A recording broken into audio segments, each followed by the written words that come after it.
Lepo pozdravljeni, otroci. Pozdravljen, Dadi. Lepo pozdravljeni, otroci. In živijo, Dragana.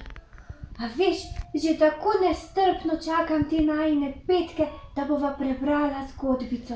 Povej mi, kaj bova danes brala? Ja, danes bova pa brala eno zelo zanimivo zgodbico, ki si jo je zaželela naša pridna bralka Milena, in jo bova zato prebrala na njeno željo.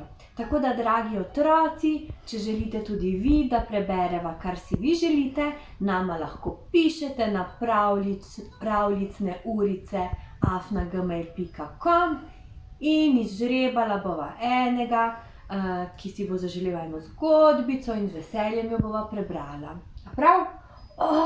To je pa res super ideja, se že veselim. Kaj si je zaželela Milena?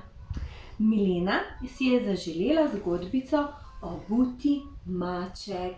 In danes bova prebrala Obutega mačka.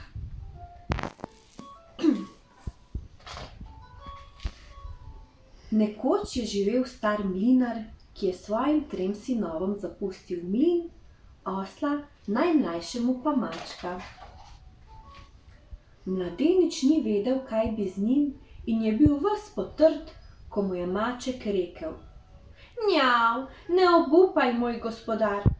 Priskrbi mi par usnjenih škornjev, klobuk s peresom in žakelj. Ker ni imel kaj izgovoriti, mu je naročeno priskrbel. Maček si je obil škornje in nadel klobuk ter odšel v gozd, kjer je ujel zajca, ga spravil v žakelj in se odpravil do kraljeve palače. Zaprosil je za sprejem pri kralju, ki ga je premagala radovednost. Njav, vaše veličanstvo, prinašam vam darilo mojega gospodarja, markiza Karabasa, je rekel maček in se priklonil. Četudi ga ne poznam, se mu najlepše zahvaljujem, je odgovoril kralj, ki je zares oboževal divjačino. Tudi v naslednjih dneh je maček prinašal darila z mnogih posestev markiza Karabasa in kralj je postajal vse bolj radoveden, kdo je ta skrivnostni markiz. Nekega dne je maček slišal, da se kralj in njegova hči naslednje jutro odpravljata na izlet s kočijo ob reki. Pojdi jutri do reke in se potopi vanjo, pokazal ti bom kje. Njav, je rekel maček svojemu gospodarju. Kmalu boš postal zelo bogat, je dodal. Fant je ubogal in se potopil v vodo. Ko je mimo pripeljala kočija, je maček zaklical. Njav, na pomoč! Markiza Karabasa so oropali. Pomagajte mi, revež ne zna plavati. Kralj je prepoznal ljubeznivega mačka, dal ustaviti kočijo in stražarjem ukazal, naj pomagajo markizu. Poklonil mu je elegantna nova oblačila in ga povabil, naj prisede. Medtem je maček stekel naprej in kmetom na polju zaklical. Njav, ko se bo pripeljala kraljeva kočija, recite, da pripadajo te posesti markizu Karabasu. In res, ko je kralj vprašal, komu pripadajo te posesti in obdelana polja, so kmetje odgovorili. Markizu Karabasu. Toda maček je vedel, da pripadajo posesti velikanu, ki živi na bližnjem gradu, in se je podvizal tja.